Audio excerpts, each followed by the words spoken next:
Episode number 1 the legend sanctuary. గుర్తు తెలియని అటవీ ప్రాంతం అది. ఆ ప్రాంతంలో అసలు మనిషి అన్న తావే లేదు.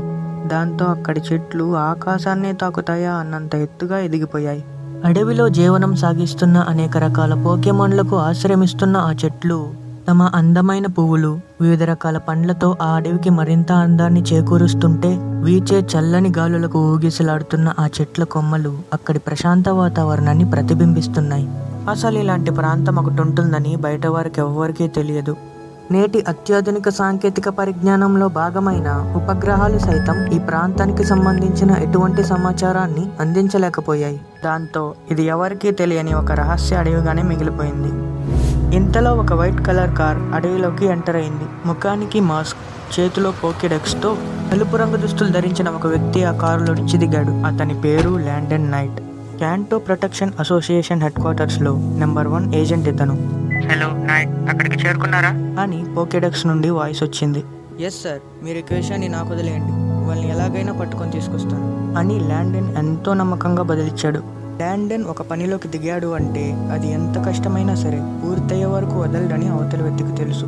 I know very well night అని నవ్వుతూ, అయితే మీరు నాకు ఒక సహాయం చేయాలి అండ్ అది మీరు మాత్రమే చేయగలరు, సో ప్లీజ్ నువ్వు చెప్పకండి అని అడిగాడు అతను. చెప్పండి, నేనేం చేయాలి అని ల్యాండన్ డౌట్గా అనగానే, ఏం లేదు ఆ అడవిలో అంటూ ఇంకా ఏదో చెప్పబోయాడు. క్షమించండి, ఈ అడవి గురించి కానీ ఇందులో ఉన్న పోకెమాన్ల గురించి కానీ ఏ సహాయం చేయలేనని ముందే చెప్పాను. అది తప్ప ఇంకేదన్నా అడగండి అని ల్యాండన్ తేల్చి చెప్పేశాడు. ఇంతకీ అవతలి వ్యక్తి ఎవరో కాదు, ప్రొఫెసర్ ఓక్. ఒకప్పుడు ప్రకృతిని సంరక్షించే లెజెండరీ పోకెమాన్ ఒకటి ఉండేదని, క్యాంటోకి పశ్చిమాన మానవాళి కంటపడని రహస్య అడవిలో నివసించేదని ఒక పురాతన గ్రంథాన్ని చదివి తెలుసుకున్నాడు ప్రొఫెసర్ ఓక్. అయితే అందులో మొదటి పేజీ తప్ప మిగతావన్నీ ఏమీ రాయనట్టే ఖాళీగా ఉన్నాయి. దాంతో ఆ పోకెమాన్ గురించి ఎలాగైనా తెలుసుకోవాలని ఎన్నో ప్రయత్నాలు చేశాడు, కానీ అవన్నీ కూడా విఫలమయ్యాయి. ల్యాండన్ అడవికి వచ్చిన అదే రోజు ఉదయం ప్రొఫెసర్ ఎప్పట్లాగే పోకెమాన్లకు ఫుడ్ సర్వ్ చేస్తూ ఉన్నాడు. అప్పుడే కళ్ళు మూసుకొని పరధ్యానంగా ఒక రియోలు కనిపించడంతో దాని దగ్గరకు వెళ్ళాడు. అప్పుడు అది ఒక్కసారిగా కళ్ళు తెరిచి ల్యాబ్ బయటకు పారిపోయింది. బయటకు వచ్చిన రియోలు అక్కడున్న వ్యక్తిని చూసి ఎంతో సంతోషంగా దగ్గరకు వెళ్ళబోతూ ఉండగా, అక్కడే ఆగు అని అతను మెల్లిగా చెప్పాడు. దాంతో రియోలు అలాగే చేసింది. సరిగ్గా అప్పుడే అక్కడికి ప్రొఫెసర్ వచ్చాడు. ఆ వ్యక్తి తన పేరు ల్యాండన్ అని, క్యాంటో PHQ నుంచి ఒక ఏజెంట్ అని తనను తాను పరిచయం చేసుకున్నాడు. అప్పుడు ప్రొఫెసర్ కూడా ల్యాండన్కి తనను తాను పరిచయం చేసుకున్నాడు. ఇంతలో ల్యాండన్ పక్కనే నుంచున్న రియోలుని ఆశ్చర్యంగా చూస్తూ, మీ ఇద్దరికి ఇంతకు ముందే పరిచయం ఉందా అని ప్రశ్నించాడు ప్రొఫెసర్. దానికి ల్యాండన్ లేదు అని తలూపాడు. తర్వాత ప్రొఫెసర్ ల్యాండన్ని ల్యాబ్లోకి తీసుకెళ్లాడు.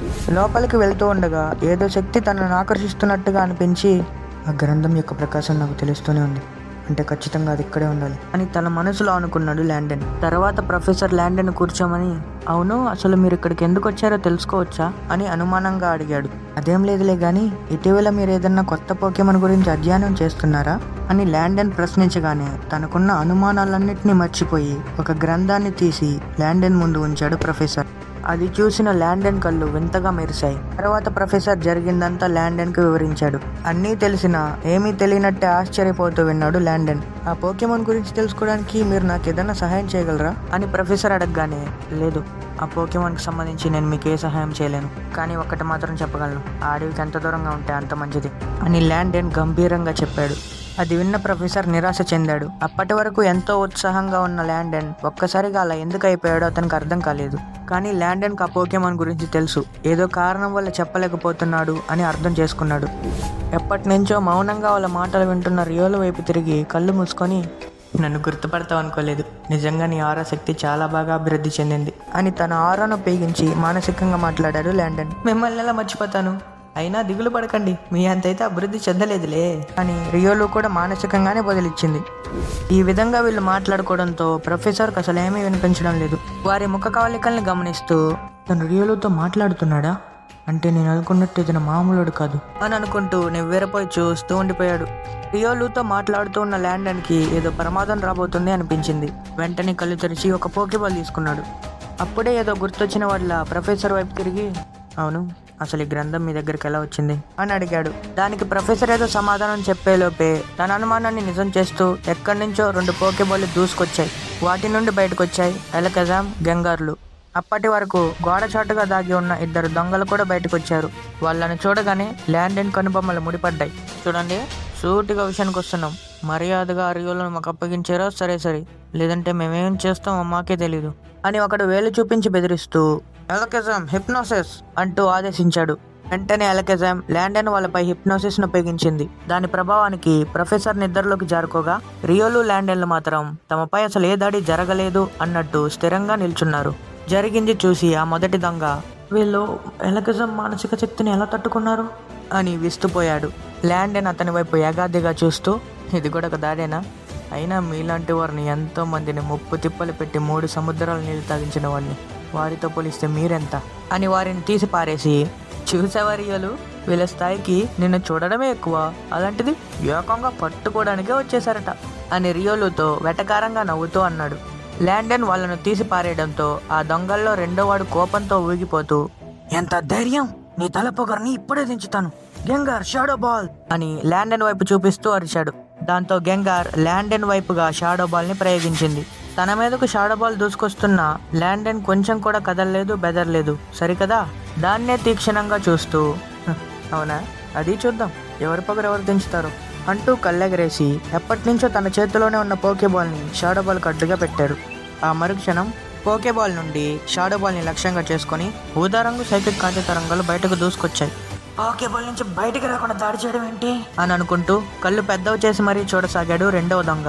అయితే సైకిక్ తరంగాలు షాడో బాల్ని తాకే ఆఖరి క్షణంలో ఒక్కసారిగా ఆ షాడో బాల్ మాయమైంది. దాంతో సైకిక్ తరంగాలు సూటిగా వెళ్లి గెంగార్ని బలంగా ఢీకొట్టాయి.